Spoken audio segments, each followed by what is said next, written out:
life. Well, Forrest Gump was right. You never know what you're gonna get. Today, we're talking to people whose lives have taken unexpected twists and turns to get where they are now. I always talk about being a parent to Moses. Of course, he's 4 years old now. That's us on...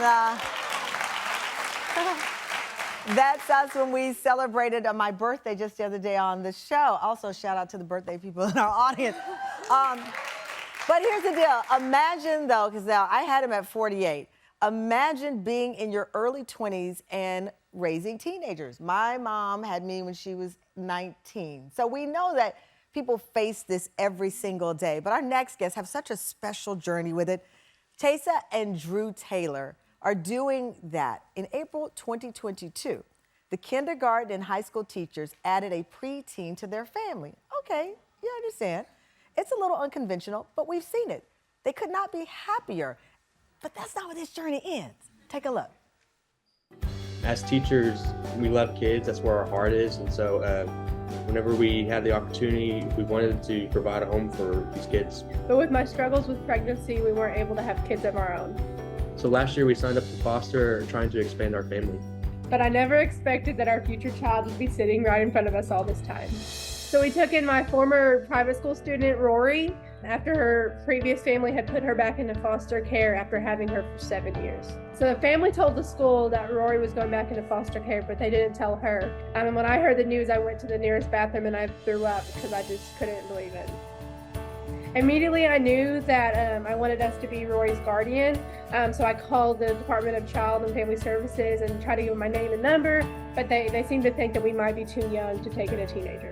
But luckily, they saw past that, and by the time Tasia had gotten home, I got a call saying that Rory would be our foster daughter. It came with a rush of emotions because we were going to become parents to a teenager overnight. Tam fam, please welcome Tasia and Drew Taylor. Tasia, when you talk about that bathroom moment, when Rory didn't know that, she didn't know she didn't have a family anymore. Yeah. And you went and it made you sick. It made me so sick to my stomach. I still get sick thinking about it now. Just like, not me knowing that and her having no clue. Gosh. In the midst of that, you just knew you had to do something? Or I knew we had to try. You knew you had to try? Yeah. How did you learn the news, Drew? She had told me about it before, I guess a few days before, that something might be happening that way. And so, we were kind of starting to do some small things to prepare for it and that kind of thing. Did you want to be parents? We felt called that we needed to be parents. We really wanted to be parents. Yes. We just didn't expect that this would be the way. Right, okay. So, because at the time you were how old? I just turned 22. I was 24. 24. Yeah. So like any couple, you're thinking one day. Yeah. And then life said today. Yeah. Yes. What was it, the process? Because you were fostering Rory, meaning it was potentially just temporary. Yes. And then the big decision comes about how this turns into something longer. So our goal going into fostering was reunification. I mean, we were passionate about that, and we were really looking forward to working with families and kind of helping families get back on track. But when we took Rory in, that wasn't an option. They signed their rights away that day. And so we kind of knew that either she was going to be adopted by us or she was going to age out of the foster system. But we never pressured her, because if you've been adopted before, I don't expect her to want to be adopted again. Right. And so we didn't bring it up at all until she did. She brought it up. What did she say? Well, one day she was just in the car one day, and she was like, "Are you gonna adopt me?" And I was like, well, "Am I ready to answer this question?" And I was like, "Oh, whatever you want." But something that DHS in Arkansas does, I'm not sure if other states do, but they offer a CASA worker, which is a legal advocate, and so they worked closely with her. So, because she wasn't old enough to advocate in court. And so she told them what she wanted. Yes. All right, and I told the audience this is about twists and turns. So you got Rory. Then last July, you gained custody of your second cousin. Yes. Who was 15 years old. Yeah, she's 15 She's 15 now. That was... She'd previously been living with another... With my grandmother. With your grandmother. Yes. And then she's adorable. Yes. And her name is Tamaray. Tamaray. Yeah, Tamaray. That is a southern name, Tamaray. Tamaray. So we got Tamaray and Tasia in the house. Yes, they always called us Big Tay and Little Tay growing I up. love that. So now, again, in your 20s, life's twists and turns you didn't see coming. Yeah. How do you explain it, Drew? How do you explain? Drew's like, I am looking at my cute family here. How do you explain it? Because this show is about things you don't see coming. Yeah, I mean, we definitely didn't see it coming. Like the first day, we were scrambling to put a bed together whenever we heard that she was coming to our house in 24 hours. So there's nothing we could have done to plan for it. But we just knew we had to do what we had to do and to provide a home for these two girls. Well, I love too that you embrace this because listen, we know that the reality is the older the child gets, the options that are available for them to be part of someone's family become smaller and smaller. So you take on teenagers, right? You don't go through the terrible twos, as they call them. The frightening fours is which I'm in right now. You go to like teenagers. Yeah, like we had to have the talk. Oh. First week of first week of adoption, first week of taking in teenagers, we had the talk. I had to draw a picture with a whiteboard. No one prepares you for that. I'm terrified of the whole thing. You're a teacher, and you're like, I have a whiteboard. Like, this is a body. No, I don't want to. Okay. She didn't even know that like men and women were different. So I was like drawing a picture. I was like, Oh, is this my right? God. Am I teaching this correctly? Because it goes fast, right? You're like, I'm doing it. So I know in February you posted your family and the story. It got some 12 million views. Yeah.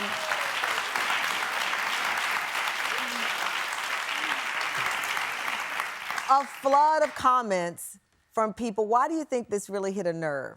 I think it's just so untraditional, and people were kind of shocked by it. I think that was a lot of it, and I think it's inspiring to some. A lot of people aren't really willing to adopt teenagers, and so I think a lot of it they just saw the kind of the strange situation, but I think it really struck a nerve with some people. Well, coming up, if you thought that was the twist, we have more. After the break, we'll be right back.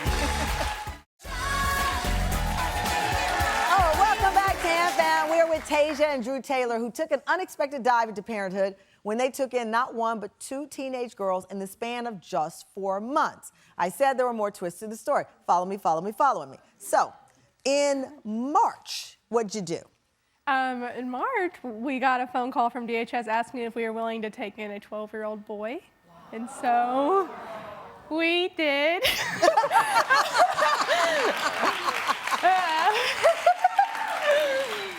The child is a relative of one of one of your our daughters. girls. We can't share any You can't share anything information, right now because they're still in the process, and obviously we understand that. But you're moving and inching toward the adoption. We got our adoption date, November 13th. Oh, my God.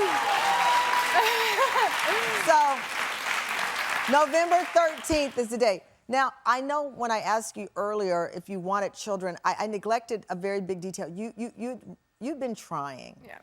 You've been trying to have a child, and then you never know how this journey will take you, and suddenly you've got 2 girls and now a boy. You're not the only man in the house anymore. Oh, but there's one more twist. So, as I mentioned, you've been trying. Past 3 years, you had 2 miscarriages. And I'm so proud of you for talking about that openly because so many women understand that, and you live in, and husbands, we live in the secrecy of that. What's your twist in the story? Well, we had really stopped trying, especially after our son moved in because we were out of room in our house and in our car. So we were not trying anymore. And on my foster son's birthday, I realized that my period was late. So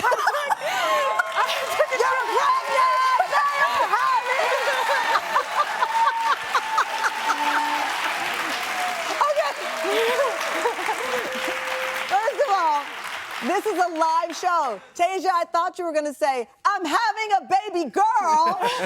Tasia's like, I missed my period. So in the house, and the fellas, you know what that often means. You're having a baby girl. Yes, I am.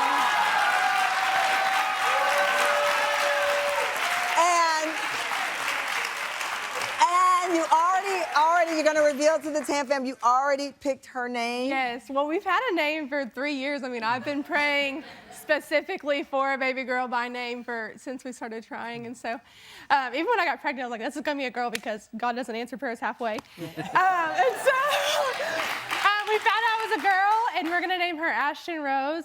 Ashton Rose. Yes. I love it. And I love, you wrote a caption when you reveal, you wrote, we prayed 831 days and God answered. Oh my God. Okay.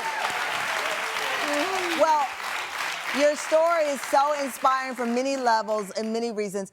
Congratulations on the upcoming baby to the family. Blessings to you for believing in children who might, God knows where they would be without you, and inspiring others to adopt children who are teenagers, be there for them, foster, mentor, whatever you're able to do. But we're in the celebration mode here. Let me see. I think we got a little something for you.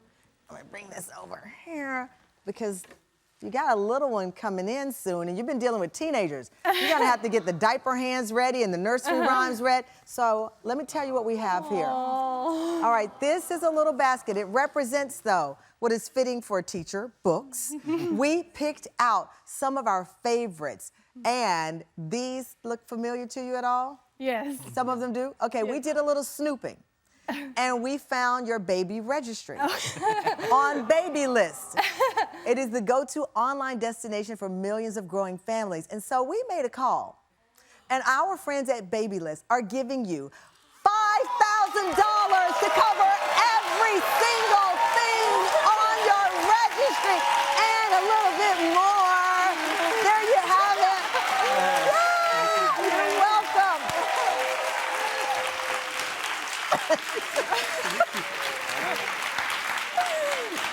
They're both like this. Can we breathe right now? So your registry is taken care of. Those are some of the things that were already on there. Have fun with your modern, beautiful family. Give it up for Tasia and Drew.